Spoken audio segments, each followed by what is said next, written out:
যদি বর্তমান প্রজন্মের মধ্যে হযরত মাওলানা শামসুল হক ফরিদপুর রহমতুল্লাহ আলাইহির হুঙ্কার, তার যোগ্যতা এবং তার আদর্শের বাস্তব প্রতিচ্ছবি যদি আমরা দেখতে চাই, বেলা বাক্যে সর্বাগ্রে যদি একটা নাম আমরা নিতে চাই, তাহলে তিনি হলেন মাওলানা মামুনুল হক সাহেব। তেনার এই ইখলাস, এই দেশে মূর্তি, তেনার এক মূর্তি ভাঙ্গার ডাক দিয়েছেন, যাওয়া লাগে নাই। 3.5 বছর নির্বিচারে যেভাবে উনি অন্যায় অবিচারের শিকার হয়েছেন, আল্লাহ তাআলা এমনভাবে কবুল করছেন, মুক্তির সাত 90 ভাগ মূর্তি শেষ। মুক্তির সঙ্গে সঙ্গে 90 ভাগ কি হয়েছে? মূর্তি শেষ হয়ে গেছে। কিছু মনে করবেন না, ভিন্ন মতের সবাই থাকতে পারে, যারা সাতপন্থী তারাও তো লা ইলাহা ইল্লাল্লাহ পড়ে নাকি? তাদেরকে আমরা রাজনৈতিক ময়দানে প্রতিপক্ষ মনে করি না, মনে করেন। কিন্তু একটা জিনিস, তারা তাবলিগ জামাতের যত বড় ক্ষতি করেছে, সেইখানে একটা জিনিস দেখতে চাই, তাহলে এই সাতপন্থীদের ফিতনা যেভাবে মাওলানা মামুনুল হক সাহেব দাবিয়ে দিয়েছেন, একেবারে কি খণ্ড বিখণ্ড নিস্তেজ করে দিয়েছেন, আমরা হাজার হাজার আলেম ওলামা মিলেও সেটা কোনোদিন করতে পারতাম না। এই মূর্তির ব্যাপারে মোদি বিরোধী আন্দোলনে কথার কথা মনে করেন, তার এমন কি দায় পড়েছিল, সেও তো চুপ থাকতে পারতো, সরকারের থেকে কি নিতে পারতো, সুবিধা ভোগ করতে পারতো, তাকে কি পেশ করা হয় নাই, সব কিছু কি করেছেন। আপসহীন এক নেতা যদি, হকের উপর অবিচল এক নেতা যদি আমরা দেখতে পাই, তাহলে তার বাস্তব প্রতিচ্ছবি হলো এই মাওলানা মামুনুল হক সাহেব। আমরা শুধুমাত্র দূর থেকে ওনার হুঙ্কারগুলো শুনি, ওনার কাছে থেকে ওনার এই দর্শের মতো কথাগুলো যদি শুনি, আপনি মনে করবেন যে এর থেকে বিশ্লেষণ ধর্মী আর এর থেকে সুন্দর বুঝাইতে পারে, এর থেকে সুন্দর নরমভাবে কথা বলতে পারে, মনে হয় আর কেউ নেই। উনি আমাদেরকে এই যে আমার সহযোদ্ধারা কয়েকটা কথা বলেছেন, যারা উনি বলেন যে আমাদের এই দল টুঙ্গিপাড়া থানা কমিটি বাংলাদেশ খিলাফত মজলিসের পুনর্গঠিত এই পবিত্র ও গুরুত্বপূর্ণ মাহফিলের সম্মানিত সভাপতি, আমার সরতাজ ওস্তাদে মোহতারাম হযরত মাওলানা আলী আহমদ শাহ হুজুর, আমি হুজুরের কাছে কাফিয়া পড়ার জন্য গওহরডাঙ্গা নাই, আমার বড় ভাইরা পড়ছে, বড় গুণী গিয়েছি। উপস্থিত পিতৃতুল্য হযরত মাওলানা বেলায়েত হোসেন সাহেব, আমাদের আকাবিরদের যোগ্য উত্তরসূরি, বাংলাদেশ হেফাজতে ইসলাম বাংলাদেশ গোপালগঞ্জ জেলা শাখার সম্মানিত সভাপতি,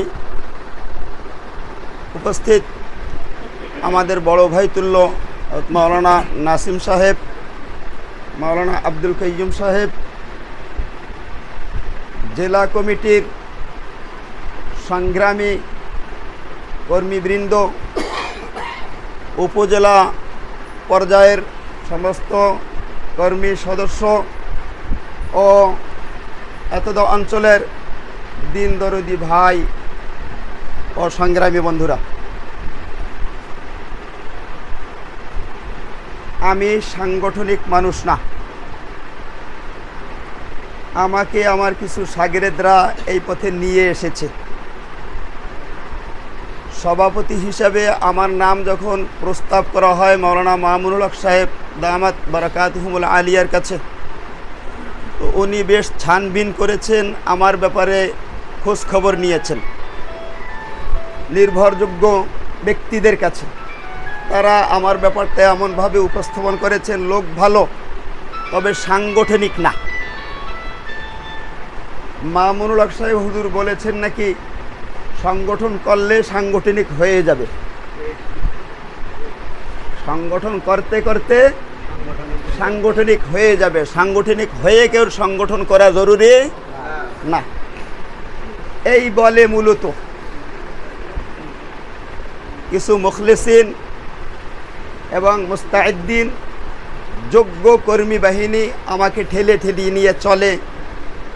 আমার অযোগ্যতা থাকা সত্ত্বেও তারা পুনরায় আবার সেই আমাকে রাখতে চায়। আমি তাদের সাধুবাদ জানাই এবং তাদের ধারণার মধ্যে আল্লাহ তাআলা বরকত দিক। আমি আসলে ইমোশন চলে আসে আমার। আজ আপনাদের যে স্থানে বসে এমন একটা গুরুত্বপূর্ণ মাহফিল হচ্ছে, এই ধরনের গুরুত্বপূর্ণ মাহফিল সহ এর থেকে অনেক বড় বড় মাহফিলের স্থান হতো আমাদের পাশের গওহরডাঙ্গা মাদ্রাসা। একটু বন্ধ করলে হয়, মেহরবানি করে। সারা বাংলাদেশের সমস্ত ইসলামী পার্টির দিক নির্দেশনা এবং তাদের নেতৃত্বে দিত আমাদের গওহরডাঙ্গা মাদ্রাসা থেকে। আমি এদিকে বেশি যাব না, আমাদের সামান্য হয়তো মিস্টেক। আর একটা পরিবেশও এমন ছিল যে তখন আলেম ওলামারা বিভিন্ন ধরনের হিকমত তালাশ করেছেন যে হইতে পারে বাতিল যেভাবে মাথা চাড়া দিয়ে উঠেছে, আমরা কিছু ভাগ হয়ে তাদের সঙ্গে মিলে থাকি, যাতে করে আমাদের অন্য ভাইয়েরা বিপদে পড়লে আমরা উদ্ধার করতে পারি। আমি এই হুসনে জান নিয়ে আমাদের কিছু ওলামায়ে কেরাম বরং সারতাজ, তারা যদি আমাদের বিগত, আমি বলবো জালেম সরকার, এর মধ্যে কোনো সন্দেহ নাই, আলেম ওলামার উপর ইফতারির সময় টেনে ধরে নিয়ে কী করা, জেলে নিয়ে যাওয়া, সেহেরি সামনে জেলে নিয়ে যাওয়া, এগুলো কোনো বদ্দিন রাষ্ট্রেও এই ধরনের কাজ করার কোনো নজির নাই। সেইটা আমাদের দেশে করেছে। এখনো পরিস্থিতিতে আমাদের ওলামায়ে কেরাম, ওলামায়ে দেওবান, হক্কানি ওলামায়ে কেরাম কিছু নমনীয়তা কারো কারো কাছ থেকে প্রকাশ পেয়েছে।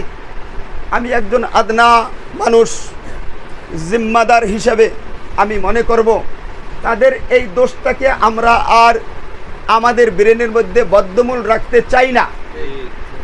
আমরা এগুলো ভুলে গিয়ে আমি মনে করি যে তারা আমাদের জন্যই তাদের সঙ্গে মিলে কিছু কাজ করছে। আপনারা কি বলেন? আমি এইটাই মনে করব। যেহেতু একটু মিস্টেক হয়েছে, এই জিনিসটা একটা কাটা যদি কেটে যায়, এটার সাথে সাথে আমরা হয়তো ব্যথিত হতে পারি, এখানে একটা দাগ হতে পারে, এখানে যন্ত্রণা এই মুহূর্তে থাকতে পারে, কিন্তু তা শুকানোর জন্য কিছুটা সময়ের দরকার। এই মুহূর্তে চাইলেই তো শুকাবে না, নাকি? তো আমরাও মনে করি আমাদের যোগ্য নেতৃত্ব যারা আমাদের আকাবিরদের সরাসরি রক্তের, সরাসরি যারা উত্তরসূরি, তারাও এক পর্যায়ে ইনশাআল্লাহ আমাদের এই স্রোতে, আমাদের স্রোত মানে সদর সাহেবের আদর্শের স্রোত, কি বলেন? আমাদের স্রোত থানভী রহমতুল্লাহ আলাইহি, মাদানী রহমতুল্লাহ আলাইহির সঠিক উত্তরসূরি দেশে যারা, হযরত সদর সাহেব রহমতুল্লাহ আলাইহি, হযরত হাফিজ হুজুর রহমতুল্লাহ আলাইহি এবং তাদের হাতে গড়া যে সমস্ত সৈনিকরা, তার মধ্যে অন্যতম সিপাহ সালার হযরত আমাদের শাইখুল হাদিস আজিজুল হক রহমতুল্লাহ আলাইহি, আমাদের মুফতি আমিন ইসাব মুহিউদ্দিন খান সাহেব সহ এই যে সমস্ত মানুষরা দেশে যে কাজ করে গেছেন, তাদের এই যে তারা ফুৎকার দিয়ে গেছেন মুখলেসানাভাবে, তাদের সেই ধারাবাহিকতায় এখন আমরা গওহরডাঙ্গা জায়গা কথার কথা, সেখান থেকে নেতৃত্ব আসতেছে না, কিন্তু কাজ আমাদের থেমে নাই, থেমে থাকবে না ইনশাআল্লাহ, থেমে নাই, থেমে থাকবে না। তো যেটা আমি পূর্বের বললাম, এই আরেকটা হলো এই যে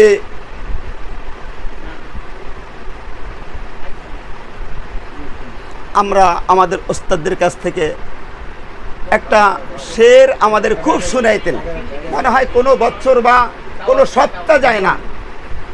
এইটাই মূলত মূল মগজ। দাদে উরা কাবিলিয়াত শর্তনিস বলকে শর্তে দাদে কাবিলিয়াত দাদে উস। আল্লাহ রাব্বুল ইজ্জাতের পক্ষ হইতে কোনো কিছু প্রাপ্তি পেতে হলে নিজের যোগ্য হতে হবে, এইটা জরুরি না, বরং আল্লাহ থেকে কোনো কিছু প্রাপ্তি, কোনো কিছু পাওয়া, এইটা তোমার মকবুল হওয়ার শর্ত, এইটা তোমার যোগ্য হওয়ার শর্ত। তুমি যোগ্য কি যোগ্য না, আল্লাহ থেকে পেয়েছো কি পেয়েছো না, এইটা হলো তার কি আলামত। মহতারাম হাজিরিন, গতকাল আমি নাম বলার দরকার নাই, একটা জায়গায় ঈদ পুনর্মিলনীয় অনুষ্ঠান হয়েছে। আলেম ওলামা হাফেজ তাদের সম্বর্ধনা দেওয়ার জন্য শতাধিক ক্রেস্ট তৈরি করছে, শতাধিক ক্রেস্ট তৈরি করা হয়েছে। আশ্চর্য ব্যাপার হলো ক্রেস্ট এইখানেই রয়ে গেছে, ক্রেস্টগুলো নেওয়ার মতো মানুষ পাওয়া যায়। আজ আমরা এখানে একটা ছাপড়া ঘর উপর থেকে রোদের তাপ, বসার জায়গা নাই। এই এলাকার সদর সাহেবের আদর্শে অনুপ্রাণিত এবং মুখলেস ওলামায়ে কেরামের একটা ঢল সম্ভাব্য। এই সময় সাধারণত মানুষ পাওয়া যায় না, সবাই শ্বশুরবাড়ি দিবস চলতেছে, বর্তমান শ্বশুরবাড়ি দিবস চলতেছে, বিভিন্ন আত্মীয়তার দিবস চলতেছে, এ সময় পাওয়া যায় না। এই সময় এহেন ক্রিম ওলামায়ে কেরামের এখানে সমাবেশ, এটা বুঝে আসে যে এই দেশে সদর সাহুদ রহমতুল্লাহি আলাইহি ইমামুল মুখলিসিন ছিলেন। আমি ঢাকার হুজুরের মুখে নিজে শুনেছি, যদি আমার ব্রেন ভুল করে থাকে তাহলে আল্লাহ যেন ক্ষমা করে দেয়, যে বাংলাদেশের সমস্ত আলেমদের ইখলাস যদি এক পাল্লা রাখা হয় আর হযরত মাওলানা শামসুল হক ফরিদপুরি রহমতুল্লাহ আলাইহির ইখলাস যদি এক পাল্লা রাখা হয়, সদর সাহেবের ইখলাসের পাল্লা ভারী হবে। উনি যে দেখেন মুখলেসানা ভাবে কাজ করলে কিভাবে মানুষ জড়ো হয়ে যায়, তার ইখলাসের পাল্লা ভারী হবে। যার কারণে এই দেশের সমস্ত যোগ্য মানুষগুলো ডক্টর মোহাম্মদ শহীদুল্লাহ সদর সাহেবুর রহমতুল্লাহ আলাইহির সামনে এসে ছাত্রত্বের ভাব নিয়ে হাঁটু গেড়ে তারপর বসতেন। মাওলানা মুহিউদ্দিন খানের মতো কলামিস্ট তৎকালীন যতক্ষণ পর্যন্ত জামাত ইসলামের সঙ্গে আমাদের মতবিরোধ হয় নাই, গোলাম আজমের মতো মানুষ, খতিবে আজম সিদ্দিকুর রহমান সাহেবের মতো মানুষ, এই রকমের মুফতি আমিন সাহেবের মতো মানুষ, আমাদের হিরকের টুকরো এই দেশের কাশী নজরুল রহমতুল্লাহের মতো মানুষ, তার সাগরেদ এবং হাতে গোনা ঢাকার হুজুরের মতো মানুষ, গুইনা শেষ করা যাবে না।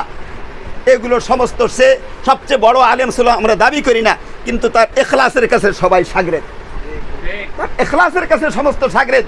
হযরত সদর রহমতুল্লাহ আলাইহির দ্বারা এই দেশে দ্বীনের যত কাজ হয়েছে, অন্যতম একটা কাজ হলো, আমি বলতেছি যে রাজধানী ভিত্তিক ধর্মীয় শিক্ষাঙ্গনের সম্প্রসারণ। এইটা হযরত সদর রহমতুল্লাহ আলাইহি এর কি করেছেন, পরিবর্তন করেছেন। ঢাকার যত মাদ্রাসা দেখেন সমস্ত সদর রহমতুল্লাহ আলাইহি কেমন যেন প্রতিষ্ঠিত। মুহতারাম হাজিরিন, আমরা তাদের সেই ইখলাস এবং আদর্শে অনুপ্রেরণা। যদি কেউ তাদের ইখলাস থেকে আদর্শচ্যুত হয়, তাহলে সদর সাহেবুর রহমতুল্লাহ আলাইহির আদর্শের এই ধারা থেমে থাকবে না, এটা চলতে থাকবে ইনশাল্লাহ। যেখানে হোক, গাছতলা হোক, বসতলা হোক, ছাপলার নিচে হোক, রাস্তার উপর হোক, এই ধারা চলতে থাকবে ইনশাল্লাহ। মুহতারাম হাজিরিন, আমি এখানে আপনাদের কাছে তারই ধারাবাহিকতায় বলবো। মাওলানা মামুনুল হক সাহেব উনি ওনার বক্তব্যের মধ্যে বলেন যে দুনিয়া যাই হোক, আমি আমার দাদা হুজুরের আদর্শে অনুপ্রাণিত। মাওলানা শামসুল হক ফরিদপুরি রহমতুল্লাহ আমার দাদা হুজুর। যারা আমাদের, উনি বলেন যে আমাদের এই দল কোনো পদ পদবি নাই, এখানে আছে দায়িত্ব, এখানে আছে জিম্মাদারি। যারা দুনিয়া লুবি তারা পদ পদবীর লুবি হয়, যারা ভোগী তারা পদ পদবীর কি হয়, লুবি হয়। হ্যাঁ, আর যারা ত্যাগী কিছু দিতে জানে তারা জিম্মাদারি পালন করে। আমাদের এখানে জিম্মাদারি, এখানে কোনো পদ পদবী বলতে কোনো জিনিস নাই। যে বেশি ত্যাগ করবে, সাইয়্যিদুল কওমে খাদিমুহুম, কওমের সর্দার সে হবে যে সবচেয়ে বড় সেবক হবে, সবচেয়ে বড় কি করবে, ত্যাগ করতে পারবে। সদর সাহেবুর রহমতুল্লাহ আলাইহির মতো এত বড় ত্যাগী মানুষ বাংলাদেশে ছিল না, কিন্তু সমস্ত বড় বড় আলেম থাকা সত্ত্বেও আল্লাহ রাব্বুল ইজ্জত তার দ্বারা কাজ কি করছেন, পেশি নিয়েছেন। মুহতারাম হাজিরিন, হ্যাঁ, এই ধারাবাহিকতা চলবে তাদের ইখলাস, সেই কথাটাই বলবো। দেখেন, যেখানে ওইখানে ক্রেশ তৈরি করছে, নেওয়ার মানুষ নাই, আর এখানে আল্লাহ তাআলা এই মামুনুল হক সাহেব যেখানে যায় কিচ্ছু বলবে না। একটা উদাহরণ আপনাকে দেই, এই আমার সেক্রেটারি রাগ হয়েছে, আমরা তাকে গোপালগঞ্জ যখন আসলো, আমরা 300-র মতো মোটরসাইকেল, উনি একেবারে নিবৃত করছে, খবরদার এই জন্য কিছু না হয়। মানুষ উৎসাহ হয়ে 300-400 মোটরসাইকেল, এই মাওলানার গাড়ি, হ্যাঁ, কার নিয়ে, আরও ছোট অদূরের ছেলে গাড়ি নিয়ে আমরা গোপালগঞ্জের অদূরে ওখান থেকে রিসিভ করার জন্য আসছি। উনি এতগুলো রিসিভ আমিও জানি বাংলাদেশের শীর্ষস্থানীয় আলেম, শীর্ষস্থানীয় পীর, তারা নিজেদের সম্বর্ধনা দেওয়ার জন্য আগে টাকা পাঠাই দিয়ে তারপর বলে যে কিছু মানুষ সামনে রাখো যারা সম্বর্ধনা দিয়ে নেবে। প্রমাণ আছে এগুলোর কথার কথা। আর এই আমার সেক্রেটারি তো পুরো রাগ হয়ে গেছে, উনি এইগুলো করে এই দেশে রাজনীতি করতে পারবে না। কিন্তু মাওলানা মামুনুল হক সাহেবের এখলাস হলো এই, উনি পুরো রাগ হয়ে গেছেন, ওনাকে এত মানুষ কেন সম্বর্ধনা দিতে গেছে? দাঁড়ায় নাই, এক সেকেন্ড দাঁড়ায় নাই, ওখান থেকে ভিতরে গাড়ি টান দিয়ে চলে আসছে। এতগুলো মানুষ, 300-400 মোটর সাইকেল, একাধিক কার রয়েছে, 3-4টা গাড়ি রয়েছে, এর কোনো পাত্তাই দিল না, উনি গাড়ি টান দিয়ে চলে আসছে।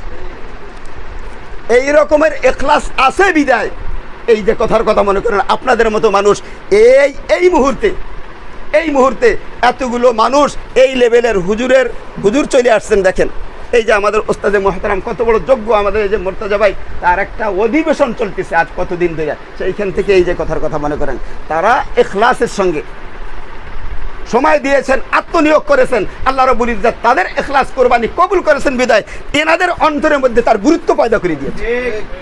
যার কারণে এই উপস্থিতি কোনোদিন টাকা দিয়ে এই উপস্থিতি কোনোদিন সম্ভব না। এই জন্যে দাদি উরা কাবিলিয়াত শর্ত নিস, বলকে শর্তে দাদির কাবিলিয়াত দাদি উস।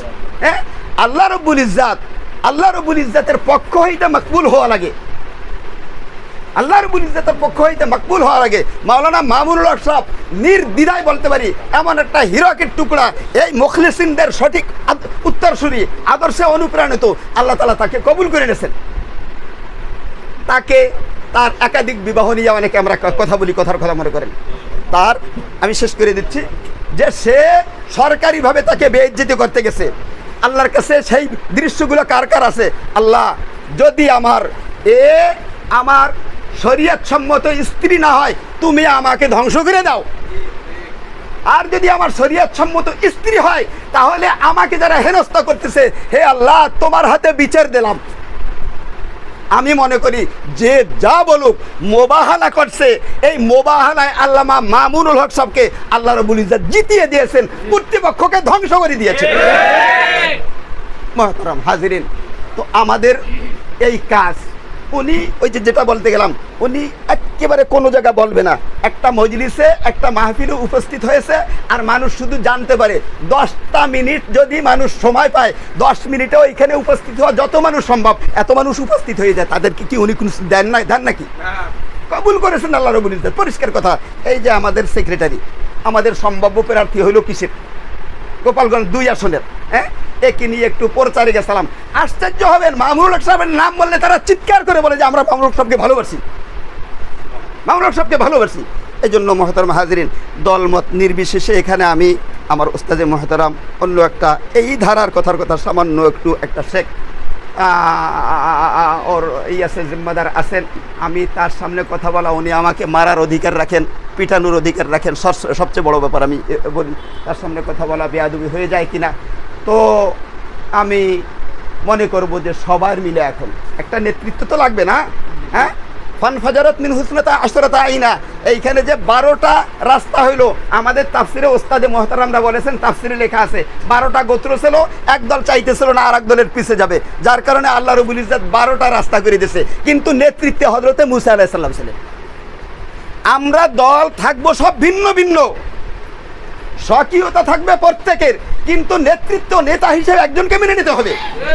আর সেই যদি ত্যাগে এবং কোরবানি আর কি বলবো কষ্ট সহ্য, এই ব্যাপারে যদি এই মানদণ্ডে যদি মানা হয়, তাহলে মাওলানা মামুনুল হক সাহেবের ধারে কাছে আর কোনো নেতা পাওয়া যাবে না। এই জন্য মোহতারাম হাজির, এই